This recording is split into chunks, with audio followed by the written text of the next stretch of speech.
Paul Barrett writes about their lives since 9/11 in the new book, American Islam. This talk from Politics and Prose Bookstore in Washington, D.C. is 45 minutes. Paul Barrett reported for the Wall Street Journal for 18 years and now directs the investigative reporting team at Business Week.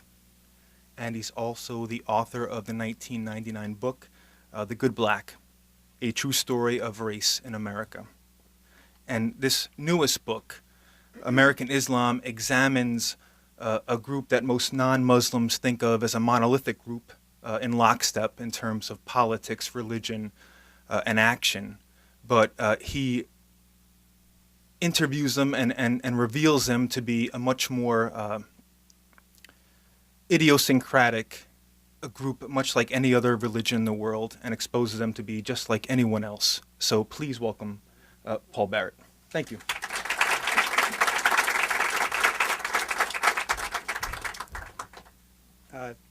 Thank you, Bill, for your very kind words and excellent introduction, which will save us at least 4.5 minutes, because I can just trim right out of my talk the whole non-monolithic point.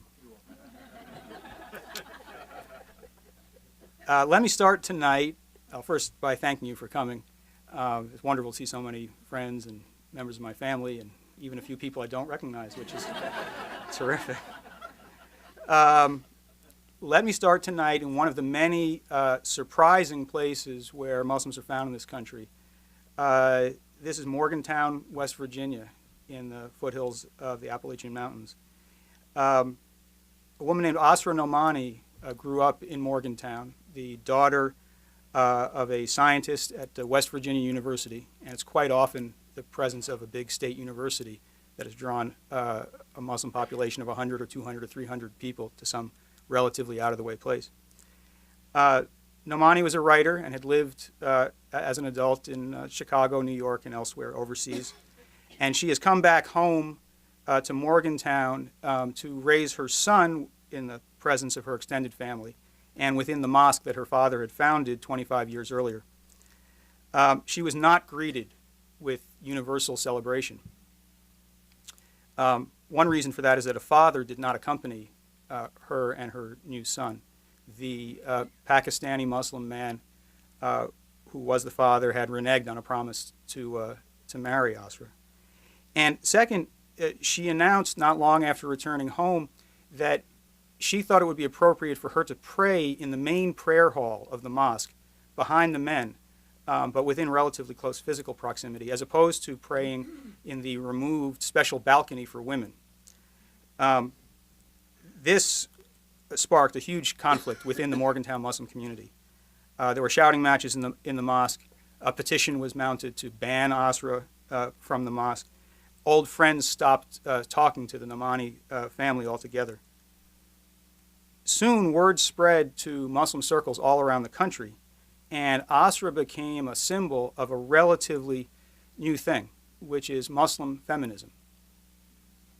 In the midst of this spreading controversy, she convened a weekend gathering of like-minded women in Morgantown who gathered to pray, to think about how they should forward their cause. And they gathered one evening to read from some of their writings and talk about their lives in front of an unusual, very mixed audience of Muslims, Christians, and at least one Jew. That was me. And here is a glimpse from that evening at the Morgantown Public Library.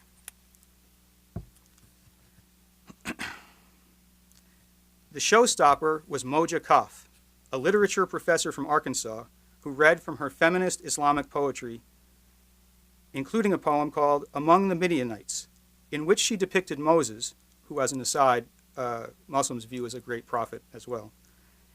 She depicted Moses as a head-turner on a Harley-Davidson who attracted the attention of a pair of maiden sisters.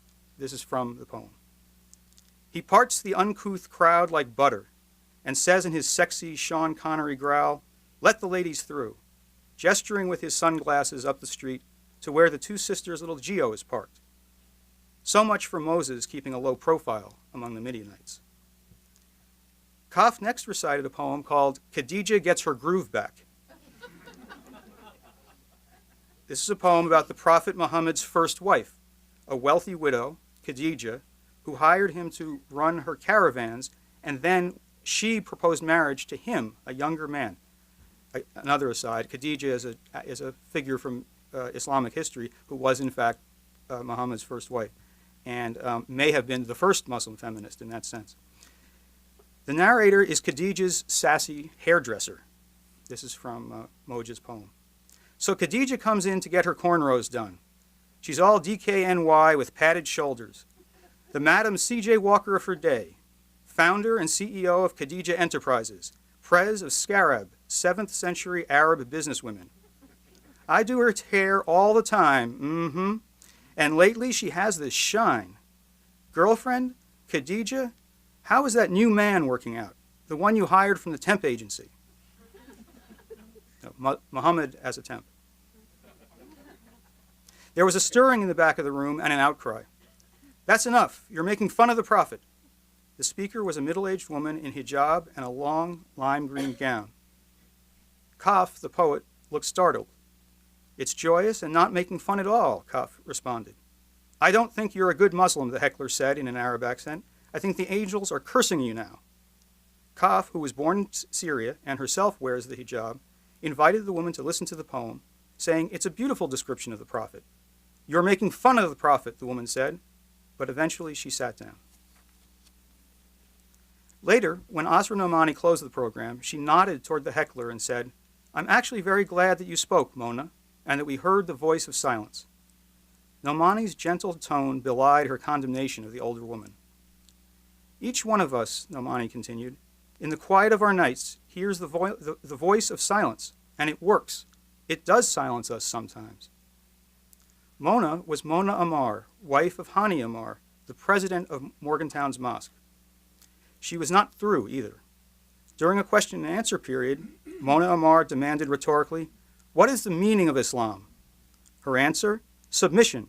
You are submitting to Allah's rule. I don't think there is any courage or bravery in breaking the rules. I think the courage is in abiding. A younger woman, also in conservative Muslim dress and sitting next to Amar, nodded. That night I spoke with Amar. She told me she had arranged with Nomani to have tea a couple of months earlier to try to sort things out. Amar told me she had asked Nomani, why don't you devote that energy to something worthwhile, something important? I don't know what drives her to this. To get attention? I don't know. Kaf, the poet, told the audience that the exclusion of women in Morgantown was not unusual. Segregation in mosques was growing more extreme in the United States. In Fayetteville, Arkansas, where Kaf lived, she had been told that there was no room for women to pray at all in the mosque, and this after she had taught Sunday school and cleaned bathrooms at the Fayetteville Mosque. During the lively question and answer session, a middle-aged Muslim neighbor of the Nomanis wanted to know whether the Muslim feminists approved of sex out of wedlock. Skirting the question, Nomani said that men shouldn't be forgotten in this equation, including her son's father. I'm taking responsibility for that which I did, and I will not live with shame for it, she said. I will not hide in a corner and pretend it didn't happen. Second.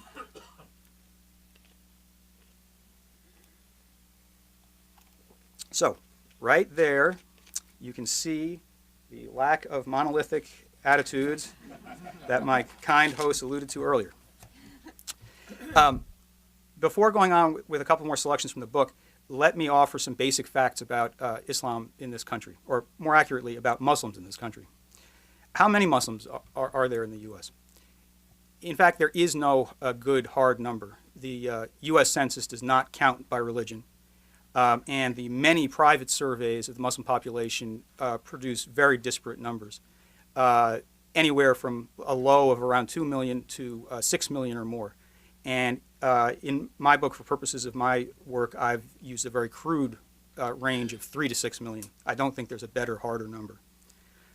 Where are Muslims from? Who are American Muslims? They are quite varied, and specifically, they're from the Middle East, but most Muslims in this country are not of Arab descent. Most Muslims in this country are of South Asian descent, from India, Pakistan, Afghanistan, Bangladesh, and so forth. About 34% of Muslims in this country are from South Asia, about 26% from the Middle East. Another 20% are native-born African-American Muslims. Many of those in the older generation are converts, and some younger are the children of converts, born into the religion, African-American, native-born. A final 20% are immigrants from places such as Iran, Turkey, Africa, and there's a tiny sprinkling of white converts, native-born white Americans who've converted to the religion. My reporting for this book took me all over the country, from Morgantown to Dearborn, Michigan, which many of you have probably heard of. It's basically the unofficial capital of Arab America, where Arab immigrants have been coming since the 1920s to work in the auto industry and continue to do so today. I went from Bedford-Stuyvesant in Brooklyn, where there's a large black Muslim population, to Yuba City, California, north of Sacramento, where there's a very large Pakistani immigrant agricultural population mixed in with white converts who are Sufis. As you can tell from this overview, American Islam is a very intricate mixture of cultures and ideologies. You have native-born and immigrants, you have people who are very secular, people who are very devout, you have people who are very well integrated into the larger society, and people who feel very alienated from that society.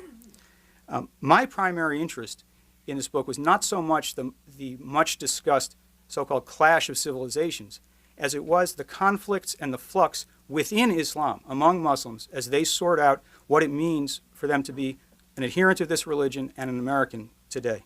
So almost all the chapters have a similar nature to the selection I just read, showing you people arguing and debating among themselves. In many ways, American Muslims are very well assimilated in this country, which is something that most non-Muslims simply don't understand. They are, as a group, better educated than Americans generally. They are, in terms of median family income, they are more prosperous than Americans generally. They register to vote at a higher rate than Americans generally, 80% compared to the low 70s. And there are a number of other such emblems of assimilation and integration. At the same time, while they are in many ways the same as many of their neighbors, they're different as well. They are the subject of bias, especially since 9/11. Polls of non-Muslims show that respondents on the order of 50% believe that, this is non-Muslims, believe that Muslims should be subject to greater security checks at airports, should be required to carry special ID. Something like a third of poll respondents say that they would prefer not to live next door to a Muslim. At the same time, on a more optimistic side, those numbers tend to drop by half, those percentages, when the person says, I actually know a Muslim myself. So you have bias. You have Muslims being the subject of prosecutions in the domestic war on terror, so-called. Some of those justified, some of them much less justified.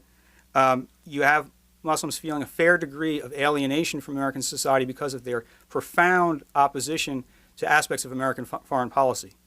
One of the more common themes among Muslim ideology is opposition to the American support for Israel, and that's a gap that's very, very hard to bridge. And finally, there is the influence of fundamentalist strains of the religion from overseas that tend to bind together feelings of alienation and grievance and leave some Muslims feeling alienated from the larger society. One place where the variety and flux of American Islam are found in abundance is Dearborn, Michigan, which I already mentioned. One man I met there, whose name is Imad Hamad, struck me as presenting a particularly perplexing contradiction. This is a man who the immigration authorities tried for many years to throw out of the country because of his alleged links to Palestinian extremists, but who the immigration courts kept in the country because they said the evidence really wasn't very substantial, and who after 9/11 the FBI embraced as an exemplary intermediary between law enforcement and the Arab American community in the Detroit area. So let me tell you a little bit more about Imad Hamad. Despite his harrowing experience with the federal government, Hamad distinguished himself after 9/11 by encouraging communication between a frightened Arab American community and the FBI. He helped set up monthly meetings in Detroit at which law enforcement and community representatives discussed concerns about terrorist investigations and hate crimes.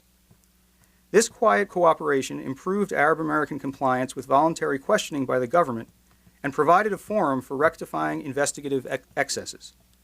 In 2003, a grateful FBI called Hamad to say that he would receive an Exceptional Public Service Award for his constructive role. Hamad's co-honoree was to be the late Madeline Sweeney, a flight attendant on one of the hijacked planes that struck the World Trade Center. Sweeney had had the presence of mind to call the FBI on a mobile phone and describe the hijackers, a first step in the investigation of the atrocity. The symbolism would be potent, juxtaposing the memory of the heroic Sweeney with a short Palestinian immigrant who wears a scruffy beard, speaks with an Arab accent, and carries Muslim prayer beads. Osama Siblani, the publisher of a weekly newspaper in Dearborn called the Arab American News, told Hamad to turn it down. Arab civil rights groups should not be in bed with the FBI or with the local authorities, the publisher later said to me, recounting his advice. They should be a watchdog and should always maintain a distance between them and the security officials. He worried that his friend Hamad would be seen by his constituency as a loyal FBI boy. Hamad was willing to take that risk. He arranged to fly to Washington at government expense to pick up the award. But then a fringe Jewish group, the Zionist Organization of America, along with the conservative columnist Debbie Schlussel, writing in the New York Post, raised the old Palestinian extremist allegations. The publicity-conscious FBI awkwardly rescinded the award, even while reiterating that it commended Hamad for, quote, bridging the gap between Muslim Americans and law enforcement. The brave Madeline Sweeney would be the FBI's sole honoree. Hamad took the whole thing in stride. He laughed that perhaps he needed a TV reality show, quote, extreme makeover, close quote, to lose the terrorist image. More seriously, he said, the fact that I am a nominee, I am still proud of it. I use it like Emmy Awards. I was a nominee for this. I was there. I was on the list. Sure, some acquaintances told him that he deserved the humiliation for foolishly trusting the government. But he didn't feel humiliated. Ms. Sweeney sacrificed her life, he said. She deserves an award more than I do.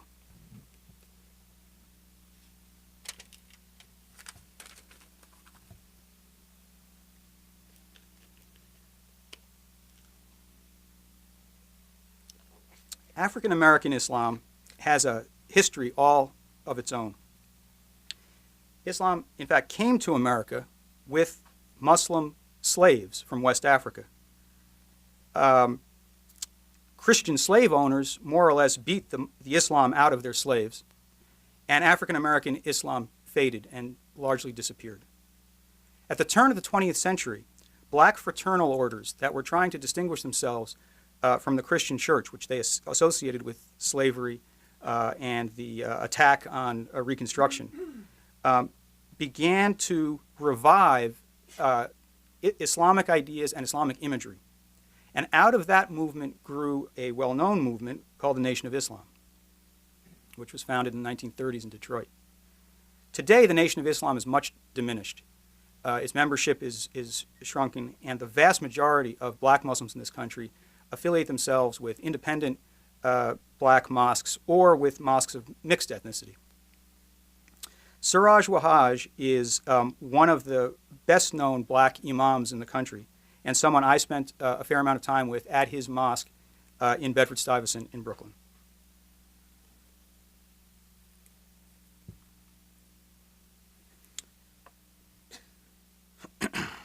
The crowd fell silent as Wahaj reached the minbar, a small wooden platform with a carved roof. He is a tall, handsome man in his mid-50s with a full beard tending toward gray. Over his white tunic and trouser ensemble, he wore a long, chocolate-colored robe. He picked up the microphone and solemnly offered prayers in Arabic and English. When he finished, he paused, looked down for a moment, and then smiled confidently. He began his homily. As a result of embracing Islam, he declared, I'm a better husband, a better father, a better son to my parents. He extolled the religion's power to reform individuals and entire communities. He acknowledged the, quote, long line of brothers who came out of prison, having converted behind bars. 25 years earlier, drugs and crime poisoned the blocks around the mosque, he said. Then Muslims chased away the dealers and their clientele. Islam became the dominant presence on the corner of Fulton and Bedford. 5 times a day, the call to prayer chanted in Arabic and amplified through loudspeakers, competes with the traffic noise.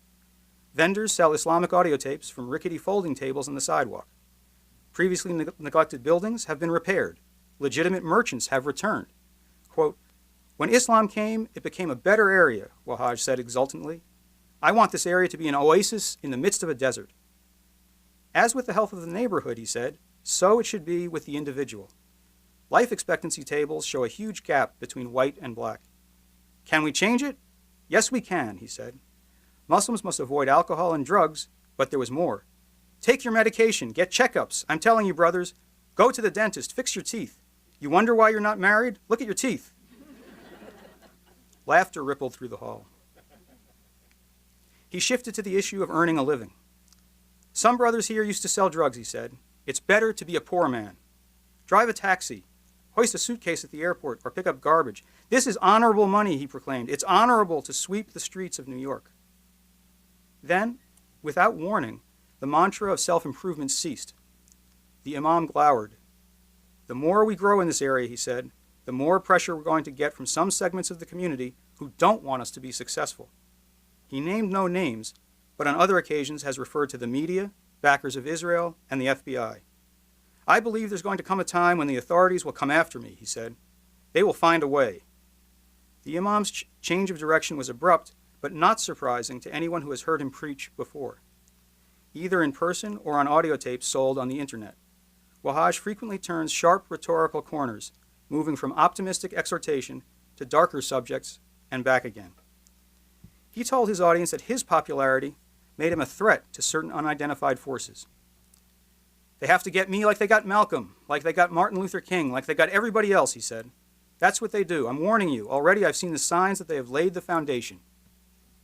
The signs he was referring to were press reports that mentioned his testimony for the defense in a 1995 terrorism trial, which concluded with the conviction of 11 Muslims for conspiring to blow up the headquarters of the United Nations and other New York landmarks. Prosecutors, he said, had demonized him. All these years later, the media were still reporting that he had been linked to the conspiracy. How am I linked? He thundered. How am I linked? Tell me. Reaching a crescendo, he said, they're going to come after me, I'm telling you. The imam said he would welcome death in the service of Allah. If they kill me, he concluded, don't be crying.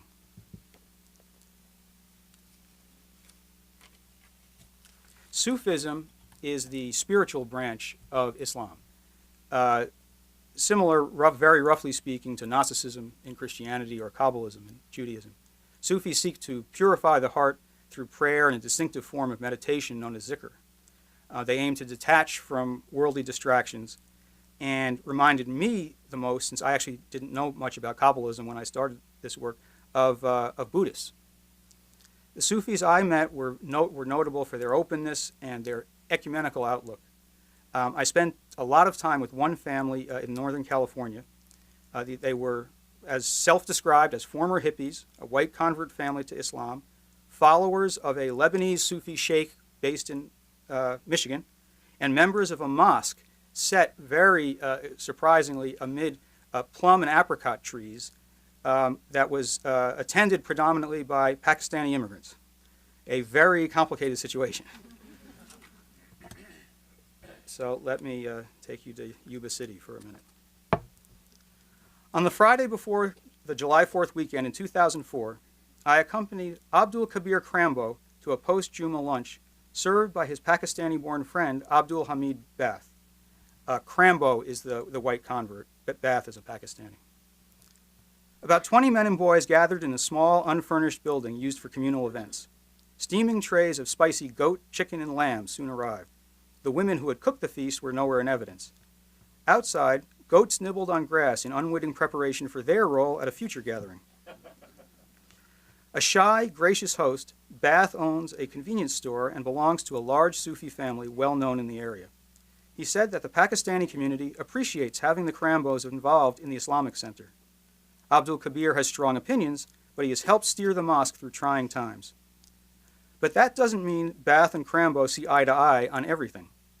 As we were waiting for lunch that Friday afternoon, Krambo sought support for his plan for a small fireworks display in the mosque parking lot on Sunday evening, the 4th. The Pakistanis objected that while they were as patriotic as everyone else, they didn't like the idea of this secular celebration near their house of worship. In Pakistan, we don't do this at the mosque, Abdul Hamid said. Fireworks on Independence Day, yes, but not at mosque. Crambo, his voice rising angrily, said the mosque needed to reach out more to non-Muslims and be a part of the larger society. Mosque is prayer, Quran, zikr, an older Pakistani farmer wearing a red and white checked turban said angrily. Paul, what do you think? Abdul Hamid Baath asked, turning to me. Do churches have fireworks at the church? I said I was Jewish, but for what it was worth, my mother always warned that fireworks could put your eye out.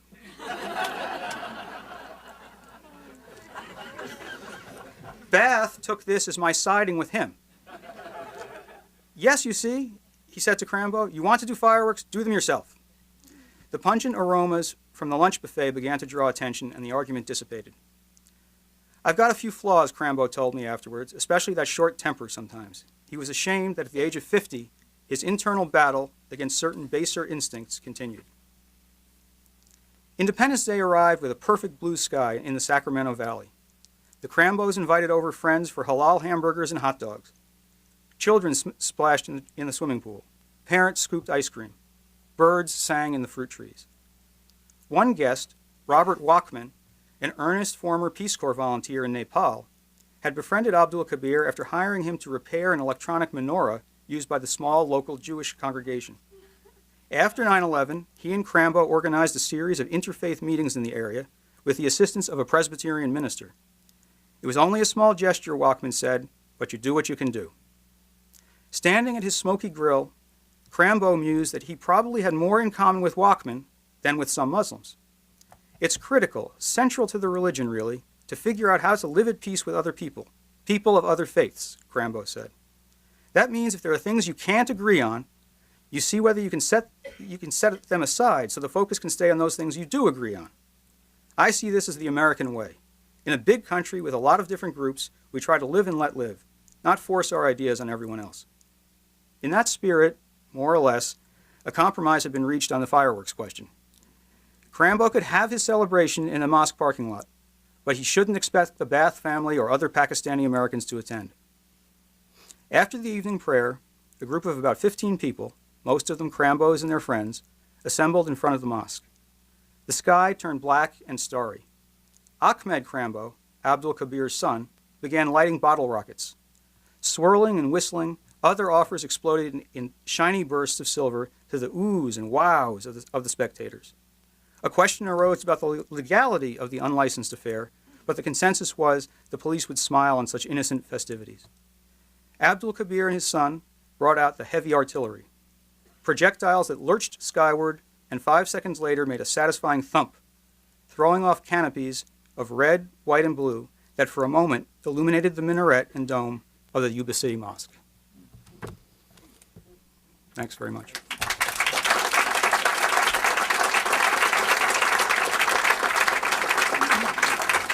if you'd like to ask a question, if you just use that microphone right over here.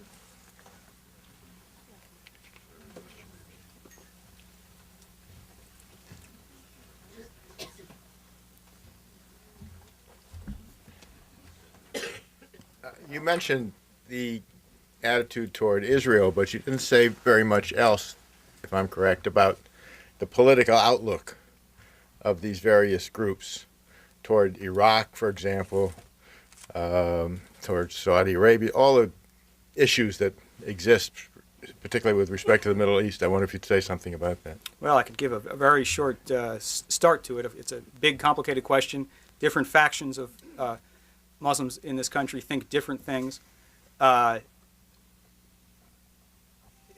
American support for Israel is a long-standing and very painful fact for Muslims in this country. And the American military adventure in Iraq has only exacerbated a sense of frustration and a fear that, in fact, this country is opposed in some way to the religion of Islam.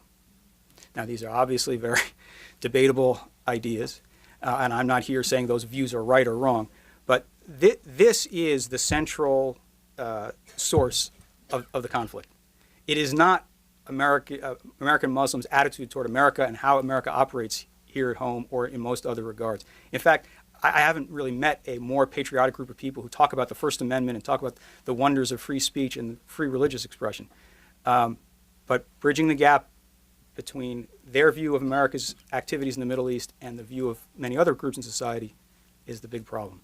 Saudi Arabia is viewed with tremendous resentment, interestingly, by many American Muslims as well, in part because of its being allied with the U.S. Could you comment on the history of the ambassadors of Arab nations in D.C. selecting the imam for the mosque on Massachusetts, and then every Friday noon the other dissenting group protesting at the noon hour prayers? Mosques in this country are quite commonly riven over theological issues and over political splits. They are often split when there's a large group of people of Arab descent and a large group of people of South Asian descent. In fact, they're split just as much as many American churches are, except probably a little bit more so given the overall political atmosphere that creates kind of a hydraulic pressure on all Muslim institutions. So it is not uncommon. In fact, it's part of a larger pattern. Sir. I want to thank you for humanizing Muslims in your book, because the stereotyped image, as you know, is that most Muslims are terrorists or something close to that. The question basically that I had in my mind was, there was an interview given by one gentleman by the name of Sadiq Ali, who got elected to the Maryland State Assembly. All right. And he said that he got lots of phone calls from all over America, people asking him, how did you make it? How did you do it? And his sole advice was, don't run as a Muslim. So do you have anything to say about this, some kind of intolerance about or ignorance of Islam in the general American public? Yeah, there is intolerance. I think it's,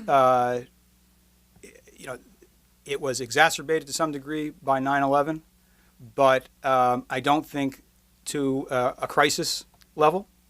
And you can view the aftermath of 9/11 in dark terms, or you can say, well, things could have actually been much worse. I don't know. In some parts of the country, I think a Jewish political consultant might say to his client, the candidate, why don't you stick to the local school board issues and not so much run as a Jew? It wouldn't necessarily mean that there was rampant bias, but it might mean that, this is an aspect of your background that may alarm some people, so why make a huge issue of it? I think, just to add one very optimistic element to this, is we now have a Muslim member of Congress. He encountered rank, religion baiting. He stayed calm. He pulled off that remarkable bit of public theater, political theater, religious theater, of swearing on a copy of the Quran originally owned by Thomas Jefferson. And I think in the long run, we will look back on Mr. Ellison's election and how he handled his entrance into Congress, and God willing, he'll keep things clean and be a big success in Congress, and it'll be seen as a big historic event, maybe a big turning point. Thank you so much. I understand that an important part of Islam is charitable giving and care, and a great deal of emphasis on social justice. One of the 5 pillars of Islam, right? And there's been an awful lot of investigation, suspicion about where the money's going and is it supporting terrorists or not. Right. Is that controversial within the Muslim communities that you visited? Or, what's happening in that whole Beyond arena? controversial. This goes right back to what we were talking about before. This is at the crux of the pain over the issue of Israel, because the controversy in connection with those charities typically has to do with charities that have given money to organizations affiliated with Hamas, Hezbollah, or similar movements in the Middle East, which are opposed to Israel, viewed by the United States government as terrorist in nature, but viewed by many Muslims as, while perhaps not always correct in their tactics, as the sponsors of medical clinics and schools and other social service agencies. So it's one of the central cleavages between the perspective of Muslims and at least the United States government. Many of those charities in this country have been shut down, and it's a source of tremendous frustration. Sir. The attack on the World Trade Center, of course, was not by American Muslims. Correct. But by people who were not raised or, integral to this country at all. Nor assisted by American Muslims, it might be worth pointing out. There was no sleeper cell that they needed. They did it on their own, which is scary, but on the other hand, reassuring. Right, you're getting ahead of me. We were told to. So I wanted to say that I like to think that the reason that we haven't had terrorist incidents since then, or at least a very large part of the reason, maybe about 99%, is that there is no traction for subversion in American immigrant populations of any kind. And it's because they've learned for good reason to like America. I find that if you scratch an immigrant, you find a patriot. And so I wondered, to what degree is that right? Or, am I just too optimistic? No, I don't think you're too optimistic, and I think you are accurately describing the vast, vast majority of American Muslims. What you do have is some very antagonistic rhetoric. You can go to mosques and hear sermons given about the evils of American society and how Muslims are afflicted everywhere, how it's all a big Jewish-American conspiracy to come down on the Muslims. You don't hear that at every mosque, and not everyone listening to that sermon walks out believing it. And the question is what's the significance of that rhetoric? And concentrated enough and put into the ears of the wrong person, I think it could lead to danger. It hasn't so far, and part of the reason it hasn't so far is that American Muslims themselves are, as my friend Danny Benjamin, who's actually an expert on counterterrorism, has written, because American Muslims themselves are the first line of defense against jihad in this country. And we have to hope that the American government becomes more agile in enlisting the aid of American Muslims in preventing another terrible event. Ma'am. Looking forward to the book. I had Thank two you. quick questions, if that's okay. One was that I know, just from my own reading research, that in Europe there's a lot of attention focused on social issues, same-sex marriage, a big pro-life movement among Muslim groups in Britain, for example. And it doesn't seem to me that there's been that much emphasis among American Muslims on those social issues. Did you find that to be the case when you traveled around? Well, was it the case, for example, the more recent immigrant groups are more in sync with, more concerned about social purity, sexual purity, abortion rights? I'm not sure about their degree of activism, but the substantive views are strongly held and unambiguous and line up very closely to those of conservative Christians in this country across the board without having to go, you know what those are? That's what most Muslims believe. Not all, but most. And just one other quick thought, which is the attitudes of this sort are American Muslim mosques are probably more akin, just for one comparison, say to Orthodox Jewish synagogues rather than, say, Reformed Jewish synagogues, which I think is not all that surprising at this point in development of the Muslim American population. And one reason for that is that almost all, much more than 90% of the Muslim clergy in this country are imported from the old world. So they have not grown up and developed their ideas about how the religion fits together with American society in America. They bring them over because they're the friend of someone who knows a really smart guy at Al-Azhar in Cairo. When Muslim clergy are trained in this country, I think you will actually see something of an easing of some of the conservatism in the mosques. Not that I'm saying that's good or bad. I'm just saying that would be my prediction. Thanks. And another quick question was, do you find that there's any relationship between class, socioeconomic status, and the level of quote-unquote religiosity in terms of mosque worship, adherence to rituals? For example, you mentioned correctly that the largest group is South Asian Muslims who came primarily in the 60s and 70s, who became, generally speaking, middle class, came with advanced degrees from South Asia, didn't face a lot of the barriers that more recent Muslim groups, both from South Asia and, say, the Middle East, have faced in terms of, employment, in terms of education. And yet, from the research that I've read, certainly those groups that came in the 60s and 70s were very much committed to rituals, to fasting, to, prayer, and that's certainly a trend that's continued among those groups. Did you see any differences in terms of more recent groups that are, less socioeconomically stable? Were there different levels of religiosity? There's there's a lot of answer to that question, and I don't think I can run through everything I've seen over the last 4 years. But I can say this: one interesting trend has been a growing conservatism within mosques and mosque worship, which doesn't represent everybody, after all, because not everyone goes to the mosque.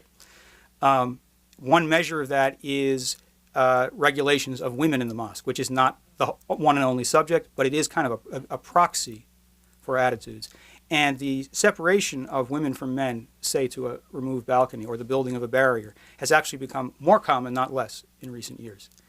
And that is because some of the more recent immigrants have brought with them more conservative views, which they have more or less forced on people who've been here longer.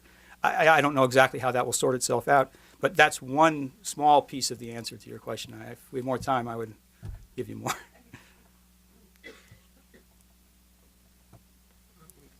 Thank you for your book, first of all. One of the problems post 9/11 is that everybody who was thinking about this realized they didn't know anything about the Quran. And one of the issues in Washington has been that there needs to be a sense of more knowledge about the Abrahamic faiths and the intersection of them, which is vital. The cathedral, on whose advisory board I sit, has had 3 years a running Abrahamic table, especially to produce curriculum for children, because in the madrasa and in other religious schools, the problem is a borning that is getting worse, not better, about the prejudice you speak about. When you went to these places, did you go into any of the schools? Did you find any of that? Did you find the kinds of fertile ground for the difficulties of prejudice being increased rather Prejudice than against Muslims, or no, I'm talking about among held by Muslims, among the kids in the madrasa.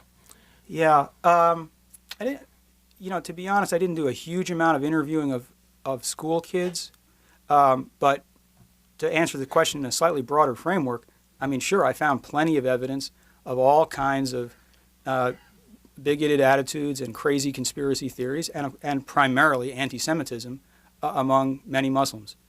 I found it in roughly the same proportion, and everyone hold on to your hat, that I find anti-Muslim views, particularly among Jews, for example. It's roughly about the same, where you about 50%. About 50% hold some really nasty, unfounded perspective, and I almost brought the original document of the notice that was nailed up throughout California and the western states in 1941 about Japanese.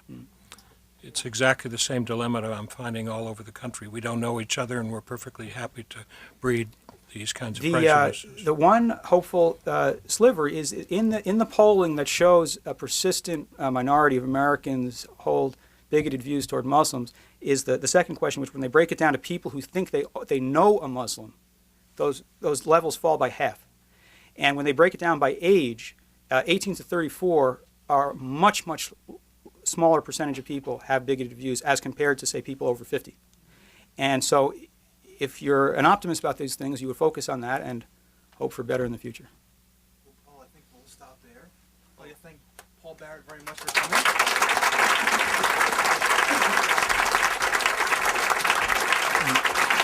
Thank you again, and if you'd like to have your book signed, if you just line up over here in just 1 second, we'll have a clear aisle, and thank you for coming.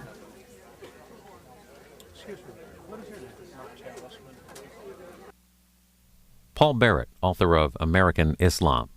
An investigative reporter for Business Week magazine, you can read his latest work at businessweek.com. Bookstore.com.